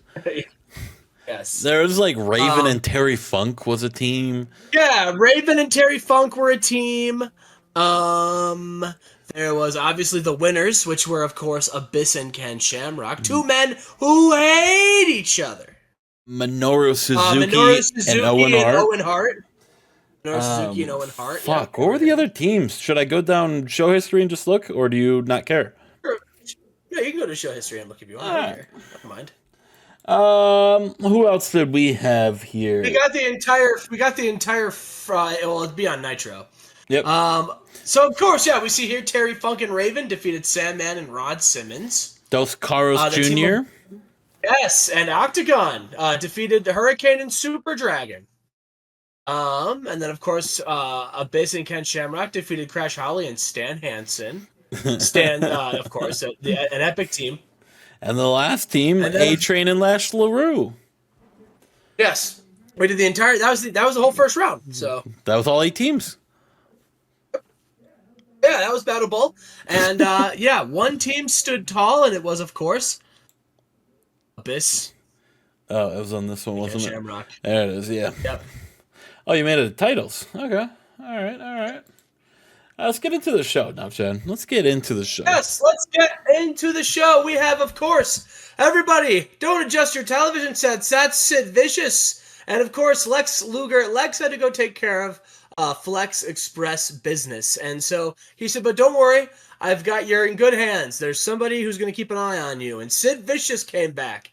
And Sid Vicious is, his name's Vicious for a reason. He ever since he came back, he's just been looking to fight and try to make the Flex Express the top trios here in WCW. And in this, unfortunately, in this pre-show bout, unfortunately, the Vampires did come up successful. And unfortunately, Fang pinned Sid Vicious. Fang got the win? And I let the game Oh my God! Fang getting the win. Vicious. Welcome back, Sid Vicious. You're jobbing out the fucking Kiss demon on the pre-show. Let's go, brother. The way you were hyping up Sid Vicious, I didn't even read the result. I just said, all right, they won. And then Fang pins Sid Vicious is crazy. Crazy. A-Train got a 36. Yeah. Hell yeah. Good for him. And then our next pre-show match is a mixed tag team match. We've got, of course, the super couple known as the Hurricane and Mighty Nora taking on Prince Devitt and Gil Kim. And in a pre-show bout that had decent wrestling, a little heat, the Hurricane and Mighty Nora defeated Prince Devitt and Gil Kim in 9:38 when the Hurricane pinned Prince Devitt with a vertebreaker. There we go. A nice win for the Hurricane and Mighty Nora. Prince Devitt. All right. We're seeing a little bit more of Prince Devitt. All right. I like it. Yeah, a little bit. As we have, of course, the Battlebowl intro with Toxicity by System of the Down. Playing it, we have, of course, Big Show and Billy defending their tag team titles in our main event against Abyss and Ken Shamrock. These two men were in a four-way war at Starrcade. Hell, the Wicked kidnapped Samoa Joe. These two men hate each other, but they have agreed to put a truce with their individual factions in order to win these tag team gold. And we also have on the card tonight, we've got CM Punk taking on AJ Styles. AJ Styles won a four-way match against Bobby Roode, Bret Hart, and Hoovy, and he earned himself a shot at CM Punk. AJ Styles is still on a mission to prove why he's top dog here. He took Bret Hart's insults about him not being a locker room leader personally, and he's trying to prove to everybody that he is phenomenal, and he's looking to pick up his second Universal Championship against CM Punk. But the champ beat The Rock, and he's not looking to give that belt up just yet. And we also have Mick Foley, who is the latest victim of the leg breaker Masahiro Chono, and tonight Mick Foley will limp to that ring and defend his U.S. belt against Masahiro Chono. Holy shit, he's coming out there with a broken freaking leg, brother? He's a fighting champion. He's got grit. He's got determination. He's a fighting champion. He's Mick Foley. Yes. My God, is this opening? And we are opening with the Universal Championship match Holy tonight. Shit, CM let's Punk go. Versus AJ Styles. This is CM Punk's first Universal title defense after he beat The Rock at Starrcade. And AJ Styles is trying to make his last title defense. In the lead up to this, they had some epic promo battles. CM Punk says the only time AJ Styles is ever successful is when he's in cruiserweight matches. And AJ Styles says that CM Punk is just exactly that, just a cocky punk, and he can't wait to prove why he's a fluke champ and why the era of phenomenal, the year 2004, will be the year of the phenomenal one. Justin, we got CM Punk versus AJ Styles for the Universal Championship. To start us off, who do you got? Yeah, this is the start us off here at the Battlebowl. It is crazy. This just shows and proves to me how big of a draw The Rock is. And hear me out, Chad, because The Rock, as your world champion, was main eventing every pay-per-view he was a part of, no matter what. He was the ender. And now CM Punk has the belt, and he's the curtain jerker? All right. What the hell? The prestige of this world championship has gone down the drain. Listen, if you can't main event, you want to be the opener, and the Battle Bowl is the main event. But this is our only world title match tonight. Our reigning world heavyweight champion Bill Goldberg is not even here tonight. I don't remember the last time you had a dual branded pay-per-view with only one world title match on it. That is something I would love to look back on. Give me CM Punk here. It'd be crazy to have the world championship run of CM Punk end already. I've seen wilder stuff, but what a waste of a payoff it would be if the man that finally dethroned The Rock lost his belt his first defense. That'd be crazy to think about.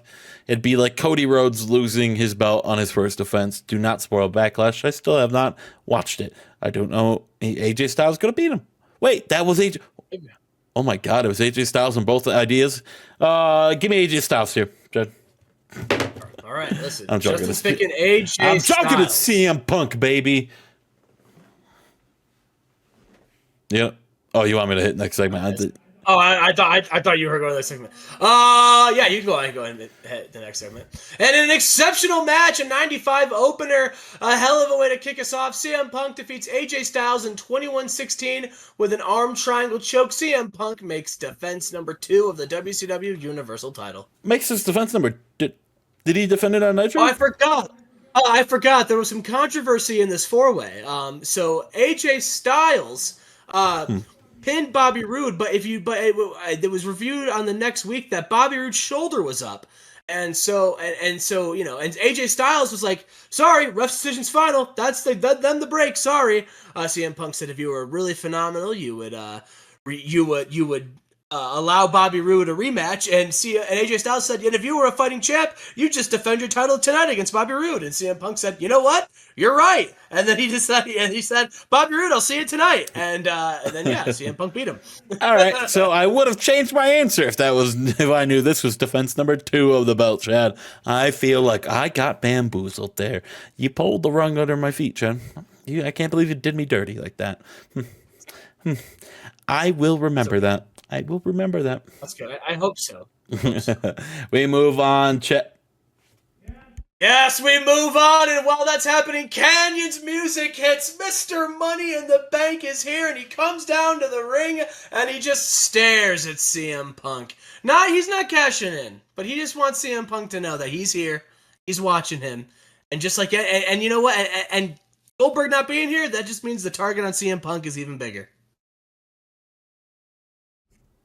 I'm on mute, my bad. I was talking, I was on mute. Next segment, Canyon teasing that little briefcase of his.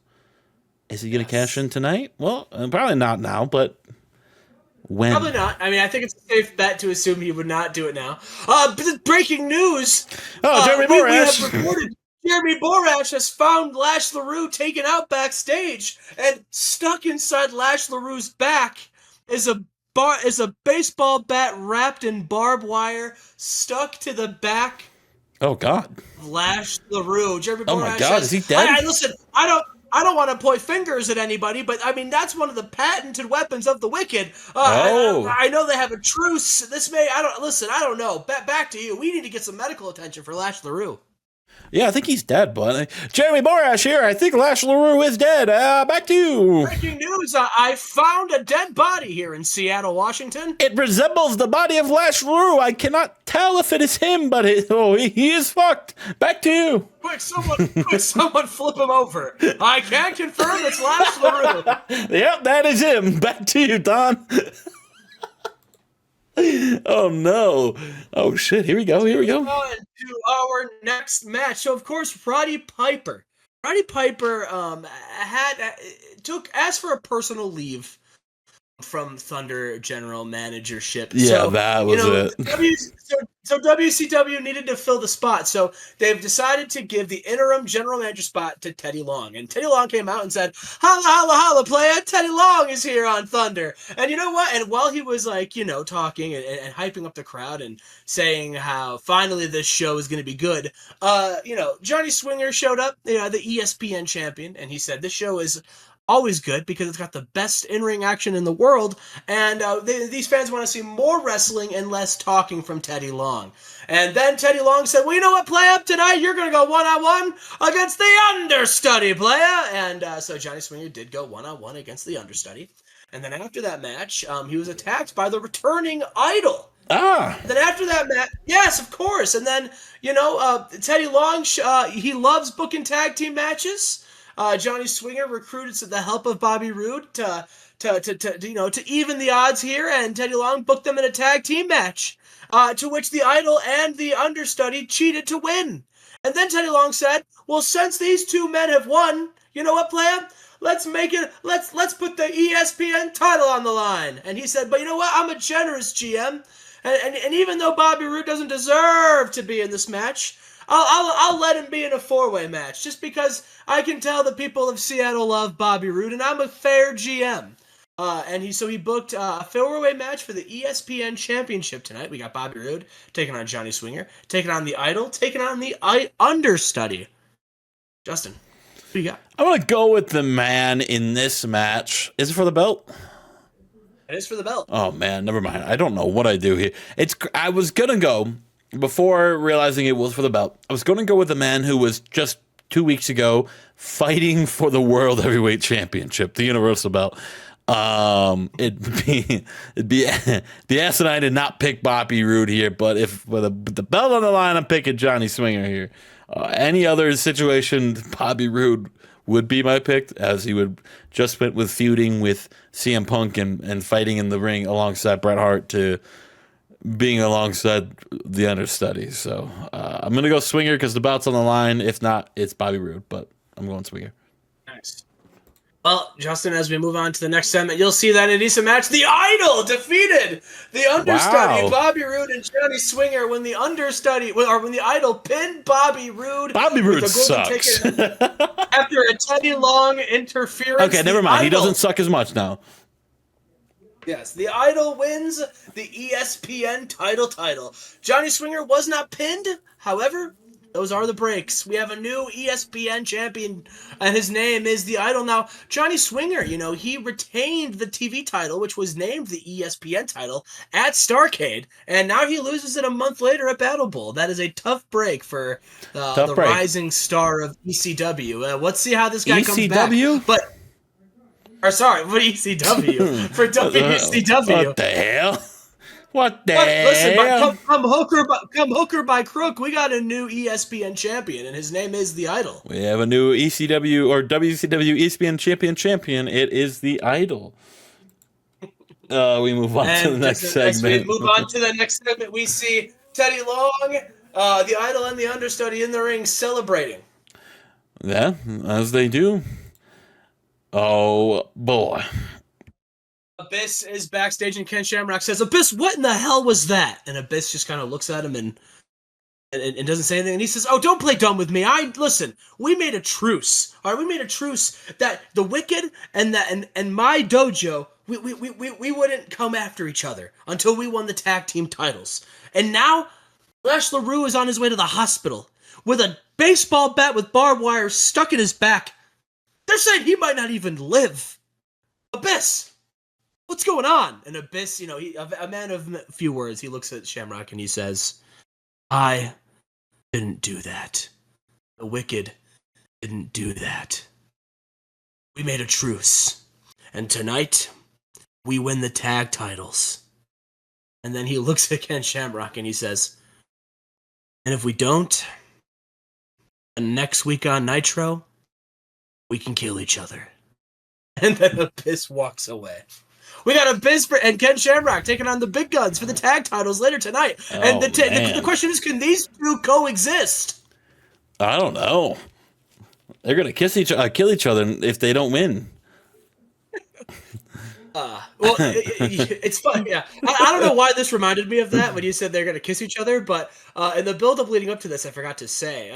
Did they Ken kiss? Shamrock was like, no, Ken Shamrock didn't kiss, but it reminded me of a segment where we made a joke that they were going to kiss in a segment a long, long time ago. Ken Shamrock, he was sitting there and he was like, "I just don't know if I can trust Abyss. I don't know if I can work with somebody who I hate so much." And then you hear a voice that says, "You and I hated each other at first," and then it pans out to Vader. Of course, Ken Shamrock's best friend and co-captain of the dojo. And he says, "But look, when it came to when it came to tag team success, we put our differences together and we became friends. Maybe you and Abyss can do the same." So Vader's trying to get the two to work together, which is very nice of Vader. Oh, how nice. Yes, but we see here, we've got Trish Stratus and Tara. Of course, Tara won the women's championship in a ladder match at Starrcade and proved that she is the HBIC. But Trish says not so fast and is trying to prove that she is the HBIC, the head bitch in charge, and that Nitro is her show. And that, she's other people have held this women's championship simply because she's just allowed it to happen. And at Battlebowl, she promised that gets corrected. Trish Stratus versus Tara, 1-on-1 for the women's championship. Justin, who do you got? Give me the real HBIC. Give me Tara. Oh, wow. Yes, and in a decent wrestling with it. Wow, I forgot how to read for a second. And about to had a decent reaction from the crowd, but subpar wrestling. Tara defeated Trish Stratus in 12:03 with a widow's peak and makes defense number 1 of the WCW women's title. Good win for Tara, proving to everybody watching at home that she is Looks like Trish needs a new gimmick. Well, yeah, she was trying to steal Tara's. She's trying to use her own brother. Get your own brother. Oh man, the nightmare blunt rotation of these three. Psychosis has said that he wanted to. It says Hoovy. Yeah, well, I was about to say, where the fuck's Hoovy in this? I meant to say Psychosis. Psychosis wants to get gold back in WCW this year. He's made it his mission, and so he won some big matches in the weeks leading up in the cruiserweight division and challenged Joey Mercury, who was having a slew of open challenges in the weeks leading up to this. And right when and Joey Mercury, he accepted, because challenging Psychosis, a legend, would be a huge test for him and to prove himself. And so he says, you know what, Psychosis, it would be an honor. You're on. As this match is getting ready to start, Matt Hardy's music hits, and he says, everyone hold up, hang on, everyone in Seattle, listen, I know everyone came here to see a fantastic cruiserweight match, cruiserweight title match, and that's why I'm out here, to make sure that happens, because you see, the cruiserweight division needs Matt Hardy, and I've made it my mission to bring honor and integrity back to the Hardy name after my brother went and just disgraced it. And so tonight I'm out here, and I'm not leaving until I can do that and give this match the respect it needs, the caliber it needs, with the best former cruiserweight champion of all time, Matt Hardy. And he gets in the ring, and Joey Mercury kind of looks at Psychosis, and Psychosis looks at him, and he says, yeah, if you want to be in a match, I mean, I guess that's fine. I mean, I've been having open challenges all week or all month, and you could have just came out at any of those and challenged me, but I mean, I guess that's fine. Sure. And Justin, that means we're underway. We got a 3-way match: Joey Mercury, Psychosis, and Matt Hardy tonight. Man, this is crazy to think about, man. Psychosis is a former world champion. Matt Hardy is a former bitch. Joey Mercury is the dog. Give me Joey Mercury in this. Give me Joey Mercury to retain. And in about to head, good wrestling and a decent reaction from the crowd, Joey Mercury defeats Psychosis and Matt Hardy when Joey Mercury pinned Matt Hardy. And Joey Mercury makes defense number 7 of the Cruiserweight title. Wow, defense number 7. Matt Hardy took a crazy bump, and Joey Mercury took a stump bump. Defense number 7 is crazy. Do I not? Was he like, when did he win the belt? He's a fighting champion. Oh, does he just fight it? Does he just... No, it's not every single... I mean, it was this month he was doing that, but it hasn't been every week. But he won the belt a couple months ago. He beat Michinoku for it. I was like thinking, like, it's very recent he just won the belt, but it's crazy to have 7 defenses already. Good for him, brother. You know the deal. If I move away, someone did get hurt. That explains why it's only a 61 in this match. Matt Hardy broke his nose in this match. Damn. Tough break for Matt Hardy. But a very tough break. It sounds painful. Last time I remember seeing Joey Mercury and Matt Hardy in a ring together, Joey Mercury broke his nose. Yeah, what gives? Yeah, what the hell? Psychosis' nose remains unscathed. Yeah, good for him, the little rat.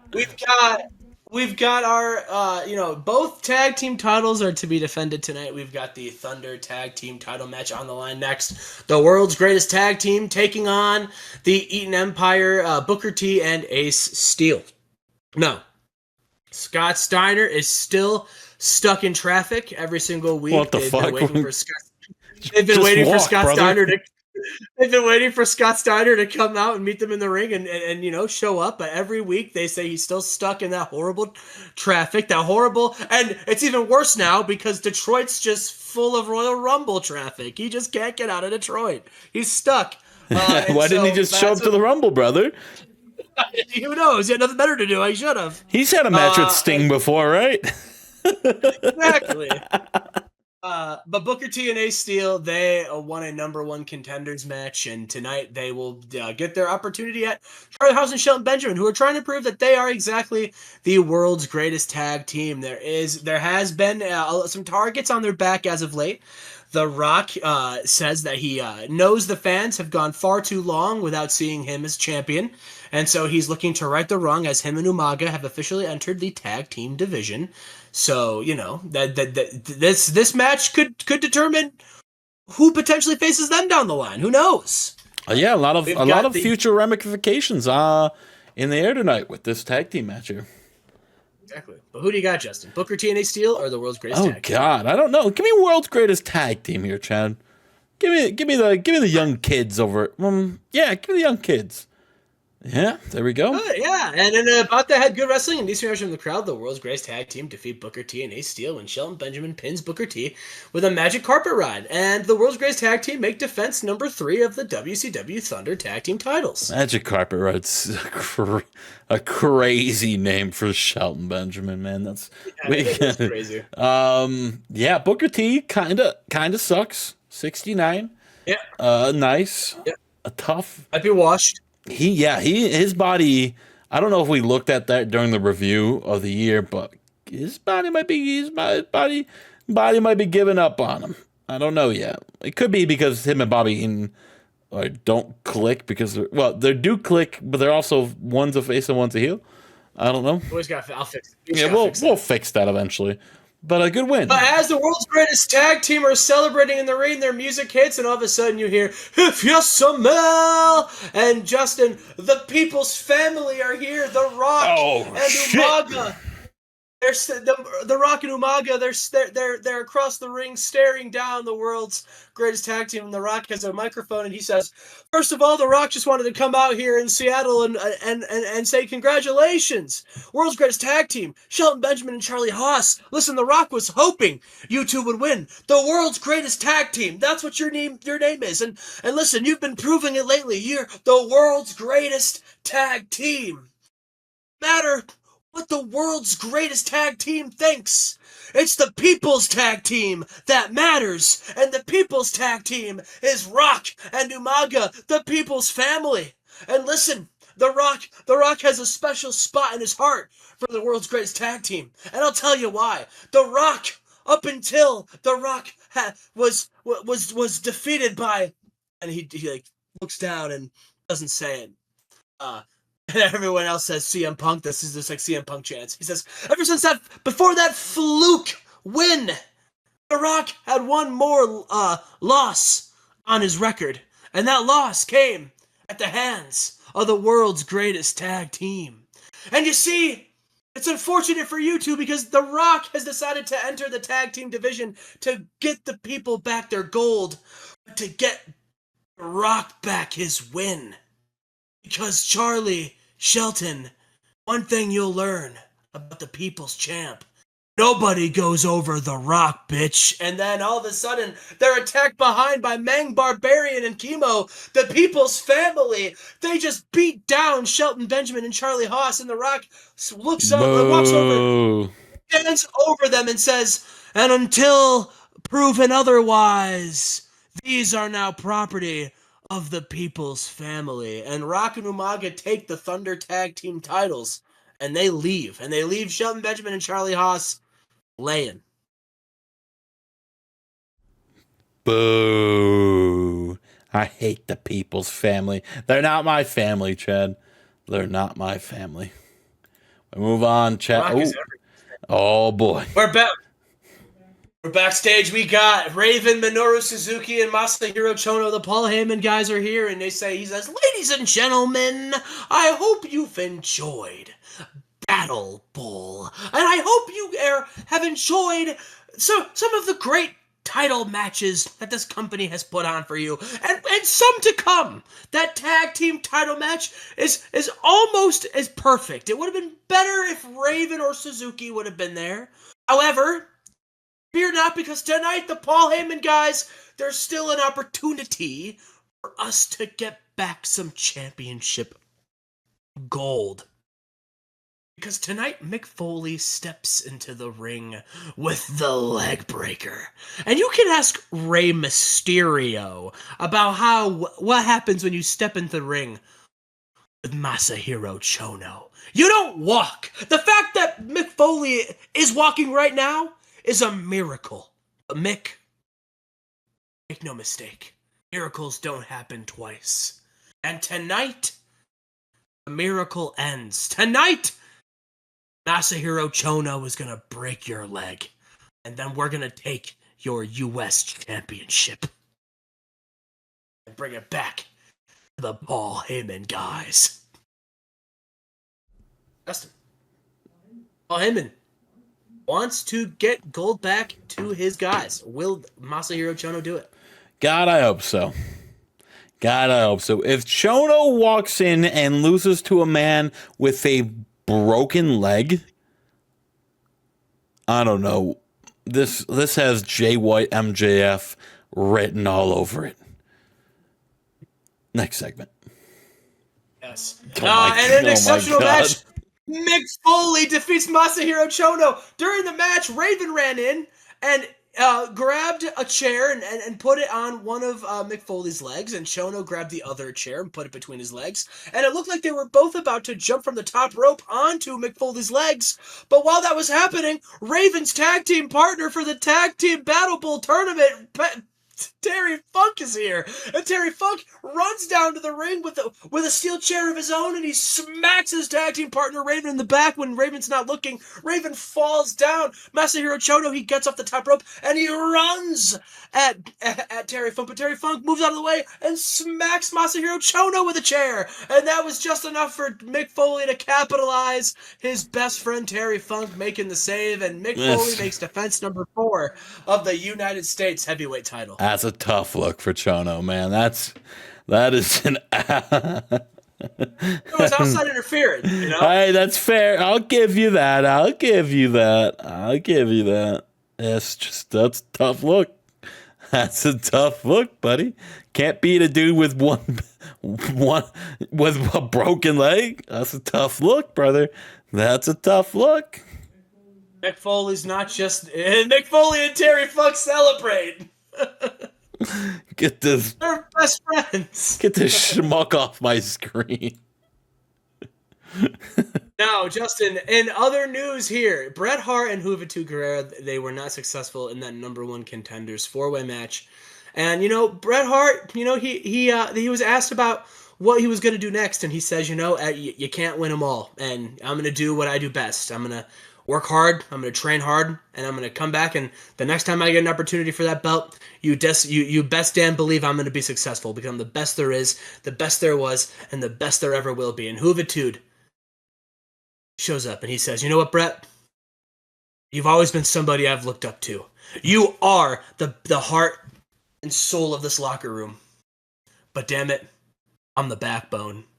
I'm the guy that this company puts with anybody because they know they can get a good match out of me. And Bret, you're no stranger to a classic match yourself. And I've told myself time and time again that I'm a top guy.